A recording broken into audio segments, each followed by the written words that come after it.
Moses Moody, who we learned was in town working out for the Sacramento Kings. And this last week has been fascinating because the only way people are finding out about this, shout out to Kings fans and like Jason Anderson, looking at all these prospects' Instagram stories, because somehow they will tweet that they're in Sacramento. Or in one case, a Kings assistant took a picture with another prospect and Jaylen Johnson was far off in the background. Some fan zoomed in and goes, I think that's Jaylen Johnson. And yes, breaking news, it was Jaylen Johnson. So I feel like that's the funniest part about this whole process is typically teams will send out a press release to the media saying, we are working out these individuals on this day. We'll have media availability afterwards, blah, blah, blah.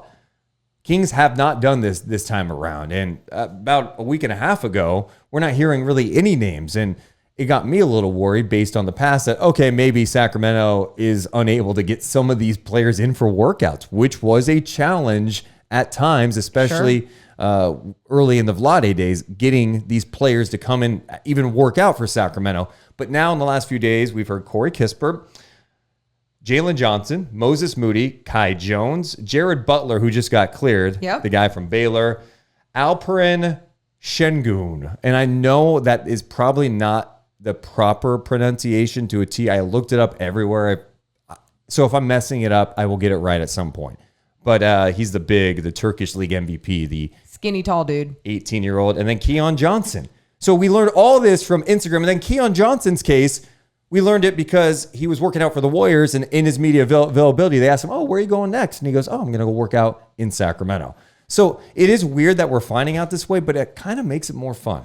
Okay. Yes. A couple of things. I think it's less fun from the media standpoint that you don't just get that availability to do those media scrums and get whatever information you want from them. But at the same time, what are you really getting? And then for the Kings, the reason why I do like this, because what do they have to gain by putting out there, these are all the guys that we're working out? Seriously, what is there to gain, especially if they're still looking to trade the pick, which we don't know. This could also be, because we talked about this before, it's also if that is the way that they want to go to trade the pick, which they're working on a lot of guys, so I'm starting to think no. But let's say that was. They have created small relationships with these guys and been able to talk to them personally before they're in the NBA. So then if there's ever another opportunity to have them as a free agent or whatever it may be, it just helps everything out. I do think you asked what is there to gain, and I kind of had a similar thought, like what's there to gain by putting it out there? I would say this, it gets people talking about your team. Okay. And it gets Kings fans, your fan base engaged. It's like, we are working out these guys. The team has announced it. As opposed to this way where it's getting out anyway. Zaire Williams also worked out. Yeah. We mentioned that last week. So I think the good news from all of this, though, is that they are talking to all the players in that range. And if you look at all the mock drafts, remember, breaking news, they're mock drafts. It's all over the place at this point, especially from like 8 to 20, really. It's just all over the place. But I just rattled off all the names. They're at least doing their due diligence to work out these guys, interview them, get them in their building, and they could still move the pick. Yeah, so a whole bunch of Nancy Drews are really the heroes. Nancy Drews? Yeah, like the little detectives. I got the joke, Morgan. I didn't need it explained. Nancy Drew here, ready to see who the Kings are drafting next. That's just a very old reference. That's like an old person reference. Really? Nancy Drew? Who would you pick? Who's like a Inspector Gadget? Like no, that's old. That's like 90s. Are you okay? Okay, what modern day spy would you pick or detective would you pick? I don't know, Morgan. It was just interesting that you mentioned Nancy Drew. Nancy Drew. So all the people, Nancy Drews, that's funny. So all the people though that are doing the work and the amazing Nancy Drews in Sacramento out there, seeing these Instagrams, zooming in on people, seeing who is here. I am loving it hardcore. I love that it is the way that Jason Anderson and other media members are finding out. It just shows like this new era of social media and how you do figure out some things. It's great. Tyler says, nice batch of players the Kings have brought in. Nice to hear guys aren't turning down visits to Sacramento too. Yeah, and a couple of notes too. I labeled this. Jaylen Johnson is represented by Clutch, LeBron's agency. And you're going, okay, what's that matter? Well, they do represent Ben Simmons. So there's been some talk like, would Clutch want any of their clients in like a market like Sacramento, where Jalen Johnson is a Clutch client. So is Moses Moody. So those are two guys right there. I feel like as we get closer to the draft, and mind you, this is based on me watching and talking to people. If Moses Moody is there, I feel like that's like the safe pick. I mean, I just feel like, and we'll talk to Eric Musselman about him tomorrow. And by the way, it's not like Musselman's going to be like, yeah, I mean, good player. I don't know how he's going to be at the NBA level. I mean, he's going to hype his guy up and whatever. But he's going to sell me on it too, everything I've heard and read and watched, he seems like he does a lot of the things that the Kings need. And I'm not just saying, hey, based on need or whatever, but he could shoot the three. He plays defense. He's got good size, 6'6", a 7'1" wingspan. I'm not just trying to get obsessed with it, but you also hear he's a pretty mature kid. There's a lot to like there about Moses Moody. I'm not obsessed with anyone. Yeah. I am not in love with anyone, but that doesn't take away from their skill levels and what they're able to accomplish, and especially what they're going to be able to do in the NBA. I'm just saying, personally, I don't have a feel for it. I didn't spend all season long watching a whole bunch of college basketball to be like, that's the guy, you know? So I think with this decision and a lot of these guys coming through, again, people hate this, but I sit on the fence with it because I go, well, I mean, look what... No. You don't have to say that, though. I think sometimes in our business, there's a lot of people who will just like fake that they know, no, this is who you get and here's why. And it's like, no, bro, you watch some YouTube videos. I was talking to a former front office guy last week, and I was asking him about it. He goes, honestly, I haven't been watching a ton. I know some of the guys, but hey, I'm not going to spend 80 hours to watch every single prospect. When breaking news, I'm not getting paid to do so right now. Yeah.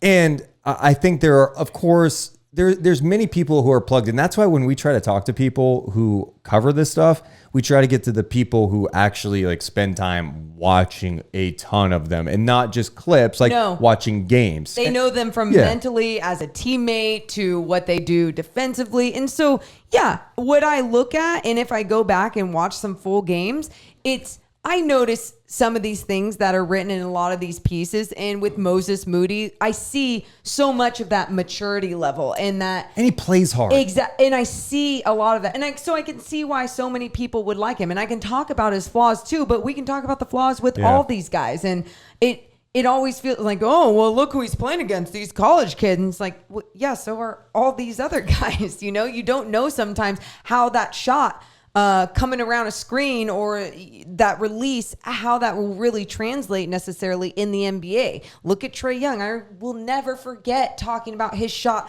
coming from down here. How will that translate in the NBA? Well, look at him now in the Eastern Conference Finals doing his thing. Yeah. No, he's grown a lot. Yeah.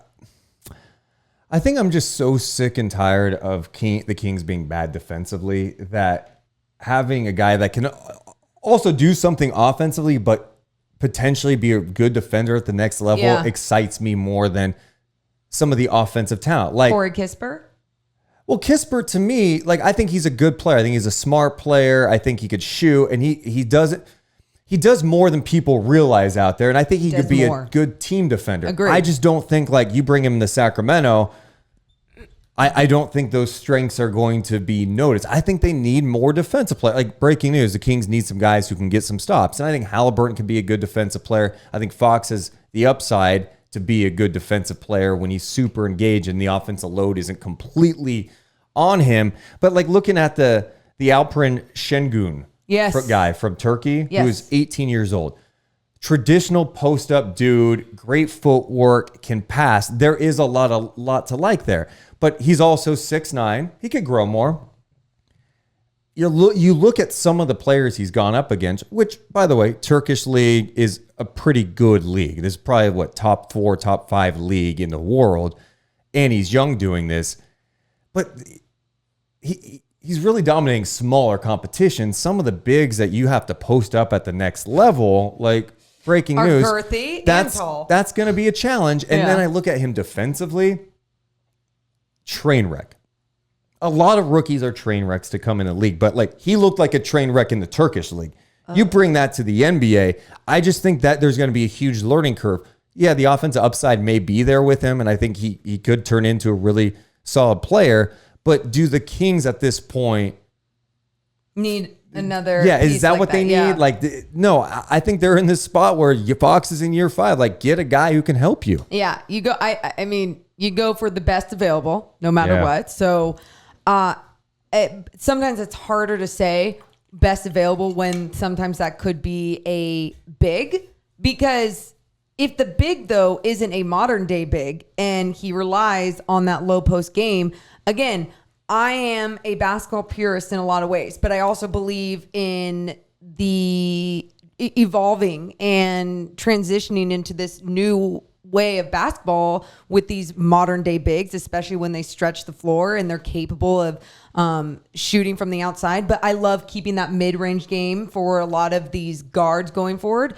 But I look at these bigs and I look at that post-up game, and it seems like a waste of time a lot of times, right? Even if you have a dominant big, dribble, footwork. Oh, can I get someone off my body? That's going to help in those mismatch games, especially as you get into the postseason, as we talked about a lot of these teams. Like, you don't have depth there. You can't do this. That's where it's going to help. But getting through the regular season, that's the Kings got to focus on that. You know, they don't need the depth at the big position right now. They need a lot more other things before that. They need bigs. They need, I know what you're saying. A skinny big that can't play defense? Yeah, no, I'm with you on that. But you also, like, and this is where it's so tough during draft time, because, you know, like, I know. we try to make these judgments on players that aren't finished products yet. And it's like, yeah, he's 18. He'll be 19 4 days before the draft. Like, Sengun may not be able to play good defensively at the next level. Like, breaking news, a lot of rookies. Like, most rookies look lost at times, but there are some issues. You look at how he moves defensively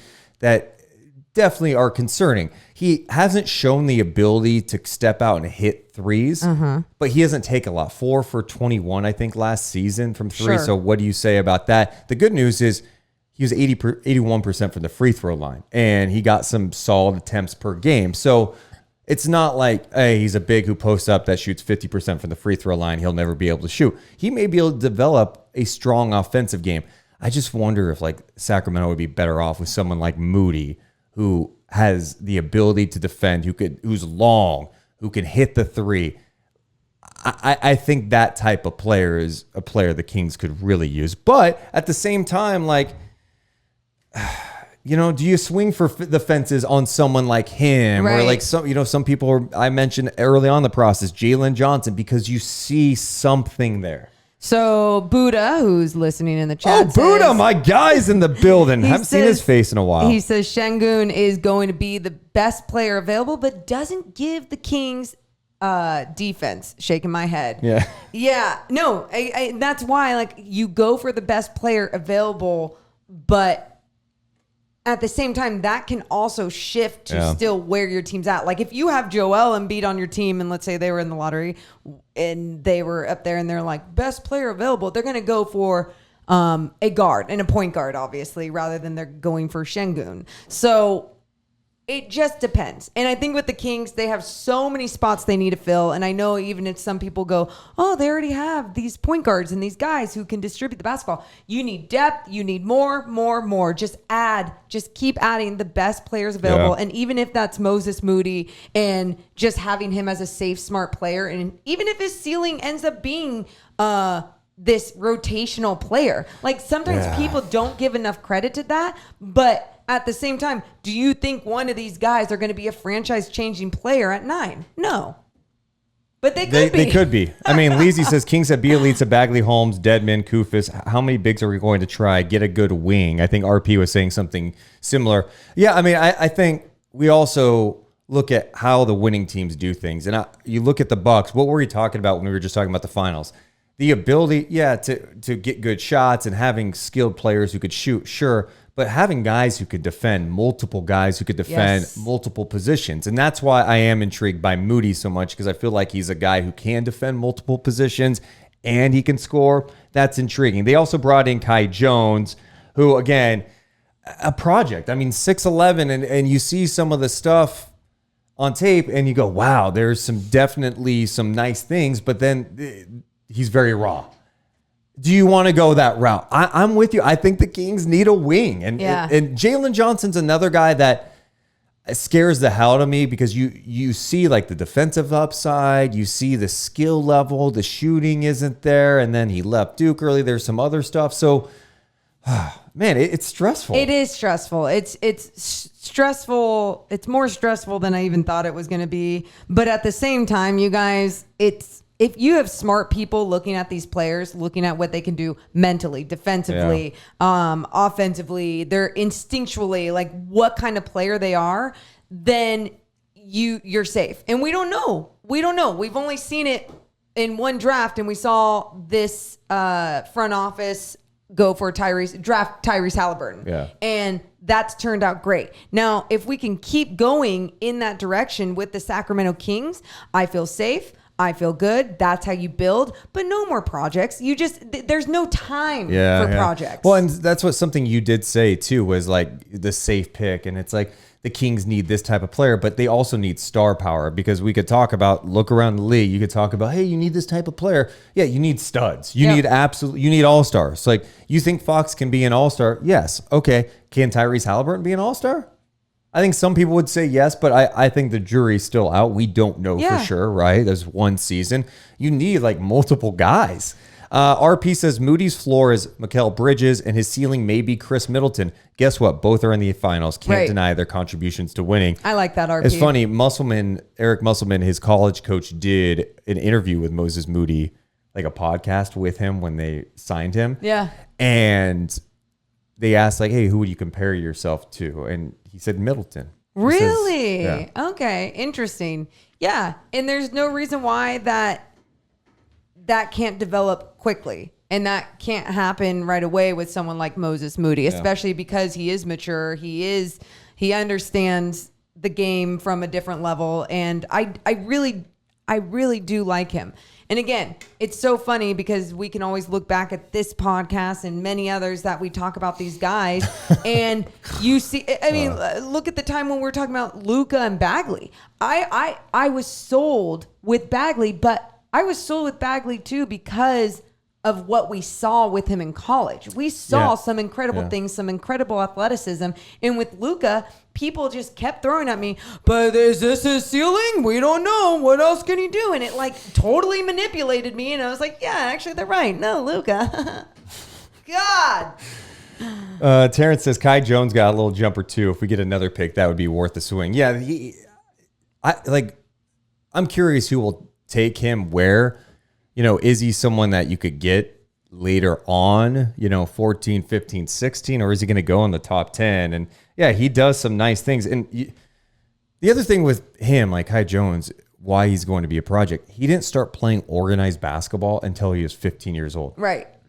He's like 20. You're only going to understand certain things when starting so late, but that's okay. I mean, if you are willing to open your mind and be open to a lot of different coaches teaching you a lot of different things, then you'll be just fine. Another guy they brought in was Keon Johnson from Tennessee. He was the player at the workout who had the 48-inch vertical, 6'4", 185 pounds, 19 years old. And, what the scouts say about him, again, I'm not saying they're right, really good defensive player. The offense is just not good at this point. He had more turnovers than assists. The shooting wasn't there. So there are some concerns with him. It's hard when you look at this Sacramento Kings team and you go, well, this guy's just not going to be a threat or he's going to be a liability on the offensive end. And it's like they can't really afford to do that. Right. Like they need someone who can contribute right away. And again, Tyrese Halliburton, whether that was luck, whether that was scouting skill levels, whatever that was, it was the right decision. And that's the type of player, of course, that you want going forward on the Sacramento Kings team. What do you think your vertical is? Like, is it 3-inch vertical? I got credit card hops, so that... When do you get to the point you can't say credit card or hops? Because all my cards are on my phone. I still use credit cards. You don't use Apple Pay? So once in a while. Oh, Apple Pay is so much better. Good for you. You're so techie and Thank you so much. So young. Oh my God. Yeah, and Buddha's saying Keon will be a lockdown athletic freak. Yeah, and that's the thing. I mean, you think about a guy that could 48-inch vertical, and I know a lot of people fall in love with athletes, but the fact that he plays defense and he's tough, like those are attractive things. Are you willing to take him at 9 when there's some offensive struggles? Like that's a big question. Yeah. Tyler says Moody alongside Reese and De'Aaron makes so much sense on both sides of the court, not just the offensive side of the ball. Moses is my guy. Yeah. I love when people say that with so much confidence, Yeah. and I appreciate it because I'm the type of person that does not pick one player with confidence. It's not because I don't know. It's because I don't feel confident with a whole bunch of young basketball players coming into this league. You see how things change. You see how things alter with some of the top picks to even going into the second round. You just never know what you're going to get again, but we could live like that. We could talk like that and be like, you never know though. You never know. And that's why it's more fun to be like, to hear people say Moses Moody is my guy because of this, this, and this. Yeah.